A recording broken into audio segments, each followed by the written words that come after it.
When 2020 is all said and done, I doubt you'll see a more controversial or conversation-sparking film than Promising Young Woman. What do we think about it? We're going to dive into that in our review of the film coming up.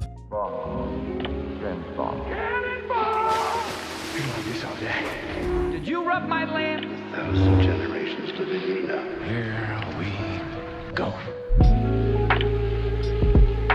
Hey, how's it going, everyone? And welcome to FilmSpeak, where the conversation continues after the credits. If this is our first time meeting, hey, my name is Griffin. I'm an LA-based entertainment journalist and film critic, and if you want to be a part of that conversation, you're definitely in the right place. Consider subscribing to the channel for more insight, analysis, and interviews behind your favorite pieces of entertainment. Promising Young Woman is written and directed by Emerald Fennell, and it stars Carey Mulligan, Burnham, Alison Brie, Adam Brody, Schmidt's in here, and a whole bunch of other people. So I'm sure all you New Girl fans will enjoy the fact that Schmidt is in fact in this movie. Nothing in Cassie's life is what it appears to be. She's wickedly smart, tantalizingly cunning, and she's living a secret double life by night.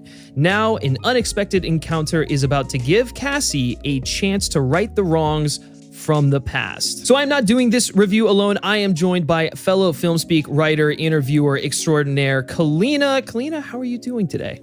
What an intro. Thank you. I'm good, Griff. How are you?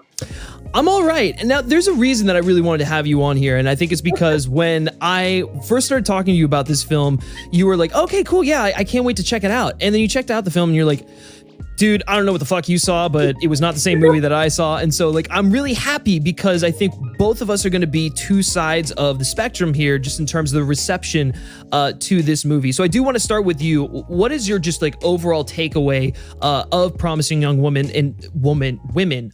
What am I saying? Promising Young Woman, and where do you fall just in terms of your opinion on it? Yeah, honestly, I wish I was able to rank the acts individually, because the first and second acts of the film I thought were really strong, and unfortunately the third act really falls apart for me and kind of takes away anything that I had previously liked about the movie. I think there are a lot of factors to like about the movie. I think the initial concept behind it, I think Carey, not only as a character, but her performance as Cassie is really strong. Visually, it's appealing and initially has a feel that it could be something in the vein of something like Atomic Blonde, and unfortunately for me, just never quite finds its way. Yeah, and I definitely am on the more positive side of that, but I can't say that I disagree, or not disagree, but I understand where you're coming from, just in terms of like the three acts of it, and like the third one sort of like undoing a lot of the other stuff. I like it for different reasons, which we'll get into a little bit later on, spoiler free, of course. But I think my favorite part about it is that it's just really, you know, unabashed. It doesn't really give a fuck about anything. I mean, it does, but like it also just, it's very blunt in its approach. I mean, I said, I think the first words that came out of my mouth the second I saw it was like, holy shit, that's like a goddamn atomic bomb that was just dropped right there. The performances are excellent. We see Burnham doing his Burnham thing, and it's great. And then obviously Carey Mulligan is in awards conversations for good reason. I mean, we've never seen Carey Mulligan like this before, and I really appreciate how Emerald Fennell looked at an actor like her and was like, you know, I'm going to place her in a situation that's different, that I know she can go to these dark places and really you know, bring to life a character that has a valid point, but might not go about it the right way, or like, you know, the typical anti-hero type thing. It makes for a nice moral conversation. And then when we get to the end, you know, we do see that she gets results, but like at what cost? And so I think there's a lot of interesting things going on there with her character, and Mulligan is really able to tap into the humanity of her, the pain of her character, and especially in the second act, we get to see what life is like when she starts to let her guard down, which I think for a character like this in a lesser film, you wouldn't see those moments of like intimacy or growth or whatnot. It would just be the female character would just be written as like a stereotype, a one-note kind of stereotype that's on a revenge path or whatnot. And so I really liked that Emerald Fennell kind of took that approach and was able to show us like the the different sides of the character. Yeah, I agree with that to an extent. That's also part of my problem with it, is kind of what you're describing, the elements of the character and making her multidimensional and not making her a stereotype. I feel like that's what she did for a lot of the movie, but not all of the movie. And that's what I'll keep circling back to with my disappointment in the film, is I feel like there was a lot set up for Cassie as a character, both in trajectory of her actual like character arc, and then for herself, like to grow, because that's usually our objective as the viewer, is we want to see growth in the character. We want to see that they had a want, they had a conflict, they overcame it, they changed because of it, right? It's like it's like screenwriting 101. And I just feel disappointed the route that ultimately was taken, and where her character is at the end of the film compared to when we met her at the beginning. Again, without giving too much away, where I see it is that I just saw the levels that, you know, this woman had to go to see justice carried, not even full justice, some semblance of justice carried out in, you know, throughout everything that was going on here. And the film really puts a magnifying glass on the culture that allows like sexual assault, rape, you know, sexual harassment, stuff like that, that allows that to exist, and the complacency that a lot of, you know, people have with it. You know, everyone's so quick to be like, okay, well, oh, he was drunk, so he didn't do it. You know, the typical excuses and whatnot that really harbor these male predators. And I think what this film does is it says, no, fuck these guys. This system is just perpetuating something that we need to fix. And by the end of it, I can understand, and I know where you're going to go with this, and so I want you to say it, but like, I think by the end of this, it goes, it kind of takes a step back and it goes, this is the problem. This is what this woman had to do in order to get this amount of justice. This should not happen.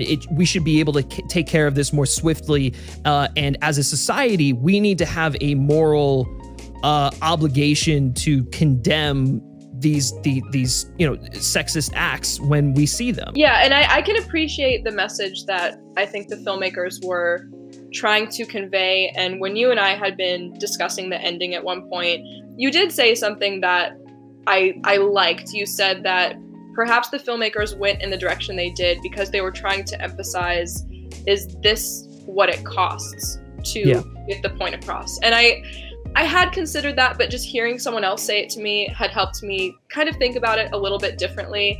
But therein lies my very problem with it, is I think the same kind of message could have gotten across. I think the filmmakers could have posed the same questions in their audience's mind, but still made it empowering and offered a sense of redemption that I think would have kind of inspired and uplifted a little bit more. And I don't feel like that's what happened with the finished product. Yeah, I guess my only thing would be like, it's weird because like, I guess I'm of the mindset where I feel like in a lesser film, the ending would have been all sunshine, rainbows, and uplifting. And I thought like this, while it definitely adopts like, you know, more fantastical elements and it goes a little too far in certain regards, I do feel like it is a more realistic sort of approach to a situation like that. Now, I mean, obviously I can't speak to like people who have been through these situations, and I'm sure they might look at it differently, but I'm just kind of speaking to how I felt while watching it. And like, I felt that, you know, it was confronting, and it wasn't afraid to go to dark places, while still having like this sense of like cheekiness, you know, like throughout the entire film. Like, I don't know how Emerald Fennell was able to do it, but she dances on the razor's edge of like being like really funny and like bubbly, but then also like really dark and you know, tackling important social issues. And in that regard, it kind of reminded me of like a Coen Brothers film. Seeing it, I wish that had been tonally a little bit more consistent, because I agree with that. But then the problem was I felt like that wasn't balanced, because it definitely had like a dark comedy style to it.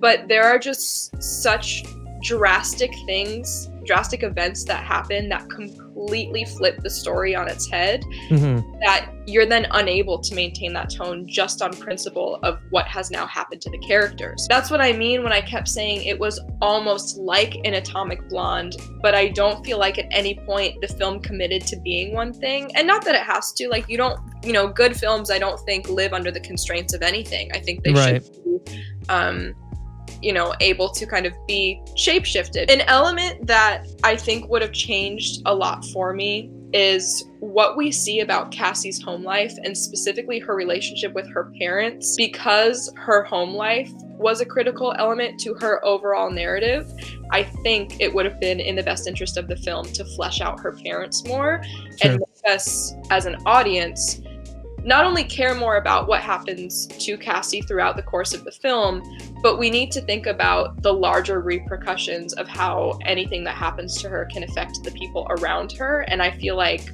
the film failed to accomplish that. This is where I'll pull the woman card and I'll pull the feminism card. Is I have been through experiences really similar to what Cassie goes through. And I guarantee you that 99% of the women you know in your life have also gone through something similar, and men too. Like that's another thing, is there's a stigma that men cannot be sexually harassed, and they absolutely can. But that part, I will compliment, was done phenomenally well in the film. Like that, I don't know if it's the opening scene or if it's the first time we kind of see Cassie in action with what she's doing, but it was so accurate, and as you kind of said, like pushed the boundaries and wasn't afraid to go there, that I had to stop the film and get up and like just go water and step away. And so that's what I mean when the first and second act were so strong for me, because if it had kept in that direction, and if the film was motivated more in the favor of Cassie and her overall story, I think I would have been really, really happy with it. But I feel like it's a volcanic eruption and then complete collapse.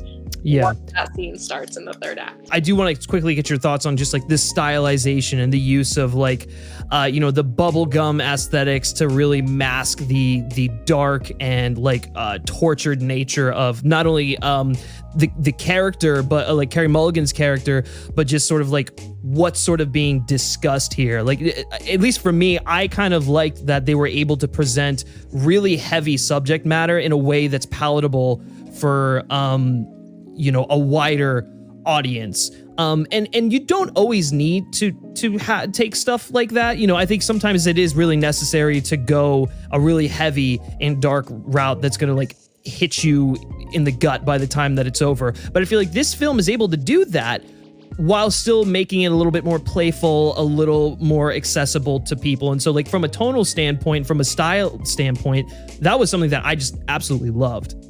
Yeah, I agree. And I'll just kind of quickly reiterate that unfortunately I feel like that was lost a bit towards the end. But that exactly what you're talking about is part of what had gotten me so excited. When you make the choice as a filmmaker to cover a really heavy, relevant, sensitive subject matter, you have to be really careful about the way you do it, because whatever method you choose to tell your story, you have to commit to that. If it's going to be a really dark, gritty, hard R-rated film, that has to be consistent. You have to do that so that way your audience can prepare itself, know what they're in for.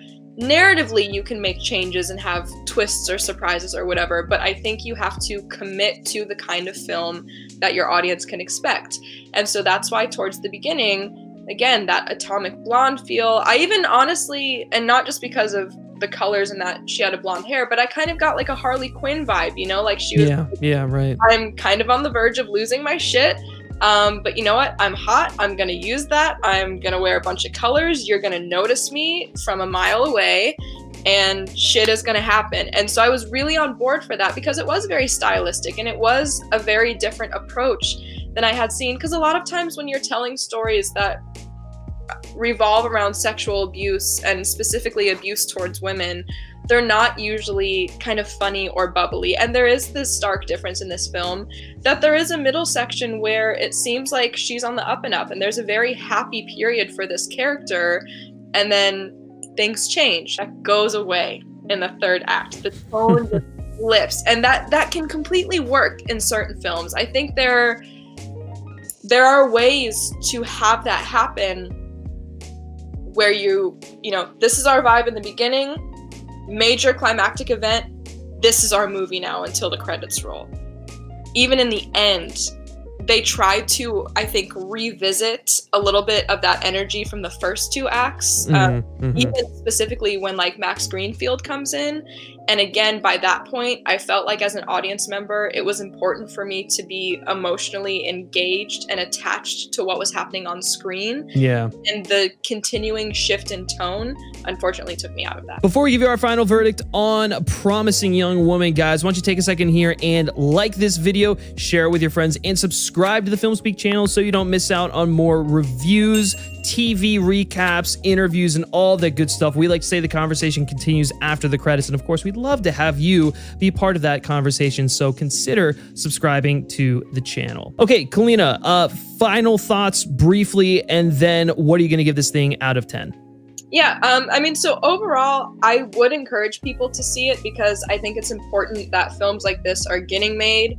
To be really specific about it, I think films that revolve around a woman's story where something has happened to her, I think films that are led by women, having films that have flawed characters, having films that are written and directed by women are important. So I think even if just on the basis of like sheer support, people should go out and see this movie. But I also know that this movie is going to resonate in a positive way for a lot of people.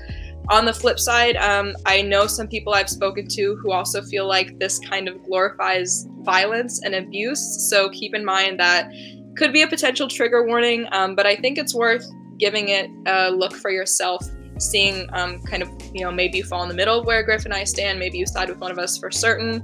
Overall, I would give it like a C rating. I didn't hate it, but I didn't love it by any means either. I guess for me, like, it is like hands down one of my favorite films of the year, like probably in top 3 or so right now. I think I just watching everything that kind of went down, how it was presented, the style, the characters, the performances, the way that it just didn't shy away from confronting you with these really heavy themes, but it also sort of like had a little bit of snark and attitude to it as well. I thought was just like a beautiful way of telling this important story. I think that it's going to cause some people to reflect on what happens when someone comes forward and is like, hey, this happened, or when, you know, someone they know comes forward and says, hey, this happened. You know, I think it asks you to look inward and see, like, how would you respond to this? Is what you're doing the moral obligation? Is it the moral thing? It's aggressive. I think it's like this damning middle finger to our, you know, fucked excuses and the warped societal norms that we have that harbor these disgusting individuals. And you know, I think being written and directed by a woman, starring, like, having this very powerful lead female performance, it just it says that, like, hey, we've been silenced far too long, and we're gonna give you this like aggressive exclamation point of a story. So I'm ultimately going to be giving Promising Young Woman a 9 out of 10. But the most important thing is, what did you all think? We want to hear your thoughts and opinions on Promising Young Woman down in the comment section below. Did you love it? Did you hate it? Where do you fall on the spectrum? Let's try and keep it spoiler free down there, because there's a lot that goes on in that third act, and as you can see, it's kind of hard to dance around. But yeah, do your best. And then also let us know what your favorite female revenge film is as well down in the comments section below. Thank you so much, Kaleena, for joining me on this review. Where can everyone find you? You can find me at Shut Up Kaleena across the socials. If you haven't done so already, you can like FilmSpeak on Facebook, follow us on Twitter, just search FilmSpeak. And if you like me specifically and you like what I have to say, you can give me a follow on Twitter at Griff Schiller. All right, that's gonna do it for this review, guys, and I will catch you next time. Take care.